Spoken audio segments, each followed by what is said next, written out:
Good morning. I'm Julio Saenz along with Mauricio Riveros.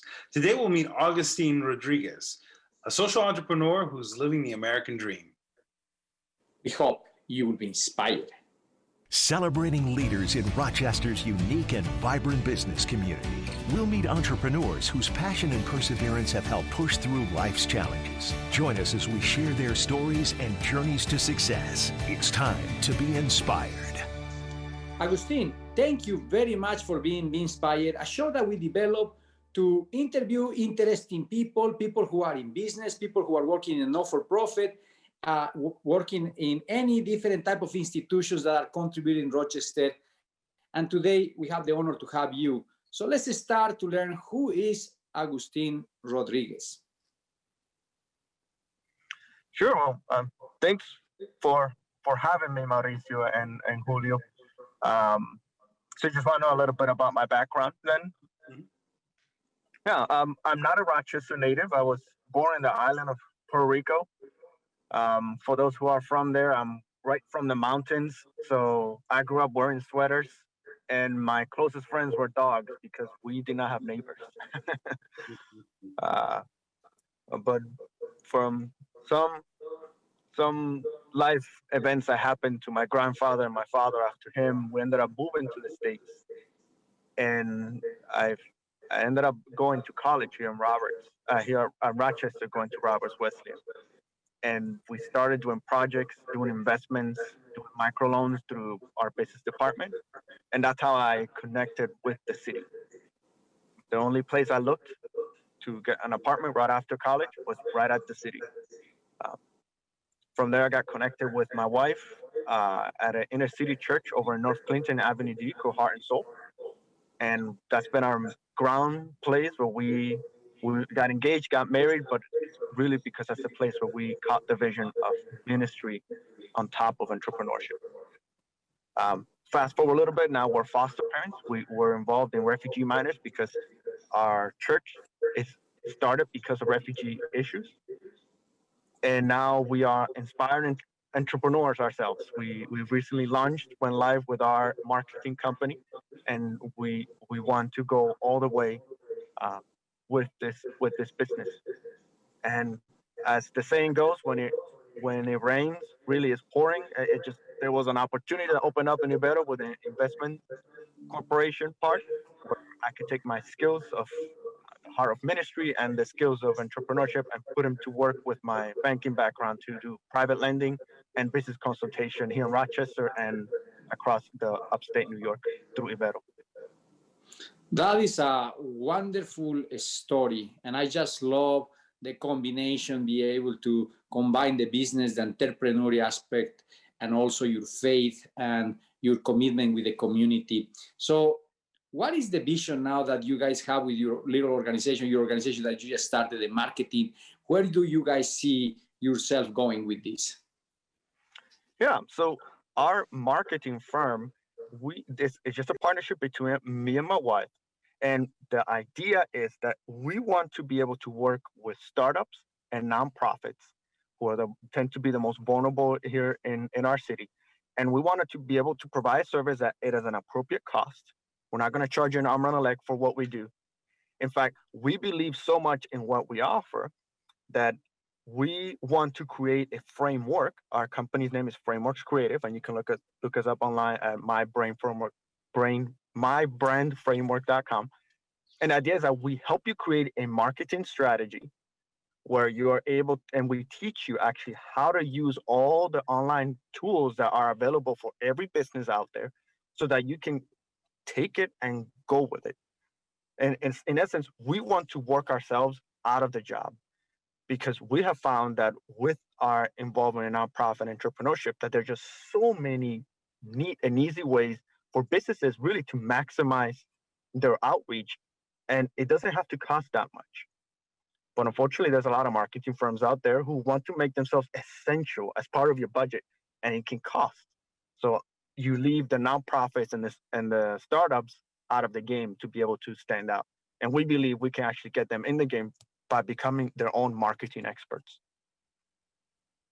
Fantastic. I really, I'm set back for even questions to ask because I could just listen to your story for the entire half hour of the show. This is really amazing. I had no idea you were involved in so many things, and it's really, really impressive. Um, Now, you also worked in banking as well for a while. I understand. That's right. Just right after college, I had double majored in business, and I was picked up immediately by a local commercial bank. I stayed there about a couple of years and then hopped over into a local credit union. In that banking experience, I started out with operations, eventually moved into retail banking, and ended up working with small businesses right at the end of my tenure before I went into private lending. Fantastic. That is, again, holistically, you have all these elements that are in your favor, right? You have the financial background, the church, the not-for-profit organizations now working with Ibero. So let's go now to that experience and start working with Ibero, a very important not-for-profit organization here in town, and it really impacting many communities, particularly the Hispanic community. So what is the vision and what do you guys do specifically in Ibero financing? Sure. So Ibero-American Investors Corporation is a small private firm under the umbrella of Ibero-American Action League. It was started back in 1976, and it is a firm that's trying to purposefully do microloans. Now, it's not micro to the term of U.S. Definition, which is 10,000 or less. We have in our past lent more than that, but we tend to stick around that area. We want to help, in particular, those who are of women and minority-owned businesses to be able to get the lending that otherwise traditional banks or credit unions would not consider. And to go even further, the vision of Ibero-American Investors Corp is to become a full 360 service where we're not just working with the lending. We actually want to help you build your business plan. We want to even go a step further, maybe even help you with some of the legal structure to get going. So we want to go even further. We want to become a holistic organization to help those who tend to be the marginalized businesses, the startups who don't have the deepest pockets to get the consultation that honestly we need. In particular, those of minority-owned businesses, in order to stand out, it's incredible just a little bit of wisdom that you can get that could take you a long way. So tell me how technology is changing what you do. And I know this is a very broad question, but technology is changing everything, and how technology is influencing your social entrepreneurship. Yep. And that's key. And that's what makes people like my wife and I be able to afford the risk of going towards the entrepreneurship side. I mean, we're young parents. We have learned that there's security in a 9 to 5, but we aspire for more. And we've seen enough people do it. And the reason why we believe it's doable is purely because of technology. I don't have to start a business that necessarily might involve signing up for a 5-year lease contract. That will be ultimately what we want to essentially get the goal of the business, right? Because we want to create some sort of front and be able to have walk-in business. But because of technology, just purely being able to have just a laptop in front of you, learning how to use your website as your primary sales tool, and just learning how to market yourself, how to use social media in a very intentional way, you can honestly go very far. And the way we can prove this is look at how we're doing right now. 10 months into the pandemic, and the only successful businesses that are still out there, whether they were retail by nature or not, are the ones who learned to make their website the primary source of sales, like the primary way of getting sales out there, and being very intentional about creating an online community. And it's free. It just takes human intention. It takes this intentionality, this hunger, and anyone can do it. Fantastic. Now, at what point, whether it was up in the mountains of Puerto Rico or where, at what point do you think you can identify that hunger for starting your own business started? Can you think you can identify, or maybe a couple different points? It started with a story. all of us tell ourselves a story, right? If you have a story that makes sense, that connects dots in the past, makes sense of your present, and guides your future, um, really that could get you a long way. And the story for me that impacted me was my grandfather's. My grandfather was an immigrant himself, pure German, who after the Second World War escaped to Latin America, like many people in that time did who were in the wrong side of the war. But he made a living. He was a chemist by nature. And he just took an opportunity where Puerto Rico at that time had very favorable tax breaks for pharma. And my grandfather started his own laboratory that way. He had a top chemist with him who knew better than he did, but he was more of the entrepreneur side. And together they were able to create and patent many types of products. And they were able to grow from there. And as immigrants, they were able to just build their lives in Puerto Rico. Fast forward, those stories of this adventurous nature of my grandfather, which inspired my father very much, because when we moved to the States, like many of those who started with nothing, we started out in Section 8, SSI, food stamps, the whole jazz. But in 2.5 years, my father started a business. He had one van where he started installing carpet. He was already expanding to a second one. And his sole purpose was to get us out all the government programs. And they were able to afford to get a mortgage and get us out into the home that we called home for many years after that. And it's really just hearing the stories of my grandfather, watching my father live it through. To me, there was no other option. The 9 to 5 would be too boring. It would be too much of a step down. And my wife caught the bug, and here we're going to go give it a shot. Well, thank you, Agustin. We'll be back with more after these messages.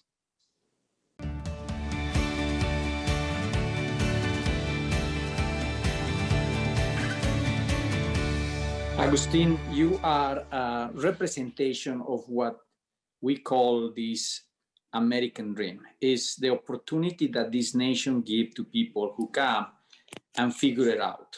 And your family came here, figured out the way to get out of the social services and really create wealth and be able to give you the opportunity to have great education, go to Roberts, which is a great university, and now you working in different levels. Now, being passed through all that, what's the message right now to people who are in that first step, who are just arrived to Rochester, or maybe they are suffering right now of depression? What is the message that Agustin, because you passed through those things, what's the message for these people right now? Yeah, so I'm going to go back to when I was raw, a teenager who had very little wisdom and whose character flaws were very blatant. My worldview was very clear. There were either victims or victors, winners or losers, those who were oppressed, those who oppressed. And my mentality, because of the story that my father told me about his father before him and so on and so forth, was that I wanted to be on one side of things. That helped me so much. Fantastic, Agustin. Now I'm going to steal one of Mauricio's traditional questions, but I'm really interested in, because you bring such a unique perspective, having come here for college and then, found all this success and opportunity. One of the questions I know Mauricio likes to ask is, how do you see the economy here in Rochester and the environment, the business environment? I'm really interested in your opinion as someone that's kind of an outsider, but now you're really a Rochesterian. I'm gonna call you a Rochesterian at this point. Yeah. How do you see the business environment here? And obviously we know COVID has had this impact, but maybe how you see it going forward. Yeah, so the economy in Rochester, I'm not an expert, I'm not an economist. Sure, it's I was in finance. Your gut feeling, yeah. Yep, completely different beast, but I can tell you from our experience that there is a wall in this city. There's a ceiling in this city. When it comes to lending, right, because that's what I can give, the perspective in lending. We've always had more than enough companies to lend $2, $3, $4 million loans at a time. But when it came for the microloans, those loans under 100,000, maybe even 10,000. It was hard to find customers for that particular market. And that, to me, says a lot about where Rochester is, because there is hope that there might be employers, and there are plenty of employers who can hire blue collar jobs. And we have we have a lot of immigrants who are constantly coming in. I work with refugees, me and my wife, with minors in particular. So that is a constant need. But for those who are going to take a next level of education,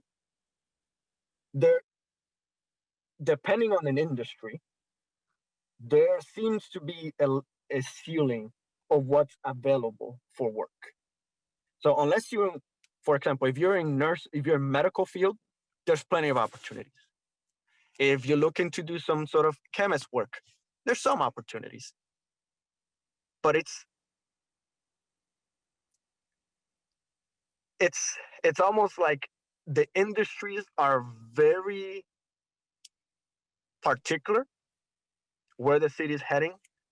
And as a result, the lack of diversity of higher level jobs that maybe someone who's coming from RIT, MCC, or U of R might not be attracted to stay long enough.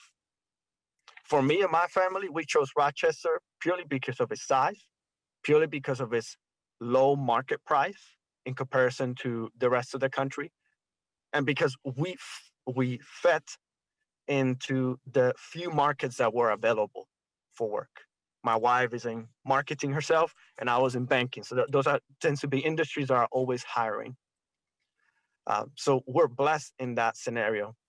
But I do see a limit of what's available. And if a city wants to grow as a metropolitan, there has to be diversity of what we used to have. And I don't want to talk about the good old days like that's all we have. I do believe there is hope for our future. And I believe the only way we're ever going to create those higher paying jobs are if entrepreneurs today are starting to plant the seeds to eventually not just be startups or small businesses, but they could become the mid-sized companies that start hiring at a level where it could actually have a big impact on our unemployment. And it's a systematic process. I love what you said, because it's started with these small businesses, and if they have the proper incubation, they grow, they go to the medium size, and then they can really afford to bring bigger and greater salaries. And with that, an activation or reactivation of the economy, which is fundamental after COVID-19. And talking about COVID-19, how COVID-19 has created, because I love your approach. You always see an opportunity instead to be seen the disgrace. So tell me, what's the good side of COVID-19, if there is something? Sure. Well, to me, COVID-19, there are obviously a lot of things I'm not going to be able to predict. But from what I've seen personally, it's hammering at our inefficiencies. And it's probably going to hurt the nonprofits more than anybody else, because the name of the game is going to be efficiency. How does one particular employee learn how to become not just really good at one thing, but learn how to make themselves essentially create insurance where you are able to be cross-trained and have cross-disciplines? Because really, on this day and age, we're looking for strong human capital where companies can rest on to drive their profitability in their future. It's not about lots of different employees. It's a matter of now we're going to have leaner companies, mostly because of we need to decrease in expenses, for more because now we do have the capability and the technology. Like this, I am zooming into a radio station right now. I'm nowhere near home or my office, but from this perspective, this is how companies are being run today. This is how my wife and I continue to work with our clients, and this is how Ibero continue to intend to meet with their clients. It's the way of the future. It's happening right now. It's leaner, and employees have to learn how to have cross-disciplinary backgrounds to make themselves very relevant and useful in companies. I love, Agustin, your perspective. I really love that you always look at the right positive aspect and how to be able to take advantage of circumstances which are very negative, but that's how you grow up. Is you grow up in circumstances that actually was telling you you cannot do it. You were under social services, but your family were able to grow and overcome these things, and now you are in an executive position. Congratulations. Thank you for representing our community in such a great way, and also your faith and your passion, which is the most important aspect. Thank you, and be completely love who you are, and that is so wonderful. I'm sure that we'll have you in the future, in future programs and future shows, because your insight and your wisdom and your experience brings a lot for this community. Thank you again, Agustin, for being inspired today. We have been inspired today, definitely. Thank you. Awesome. Thank you, Mauricio. Thank you, Julio.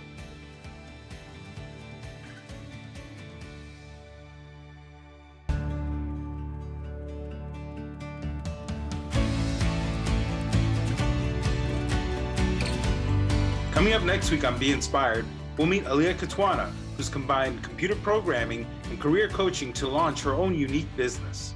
To watch today's episode and the complete interviews of our guests, go to rochesterfirst.com/beinspired. For more great talk with Rochester's entrepreneurs, listen to Poder 97.1, Saturdays at 9 a.m. For Mauricio Riveros, I'm Julio Saenz. We'll see you next week on Be Inspired.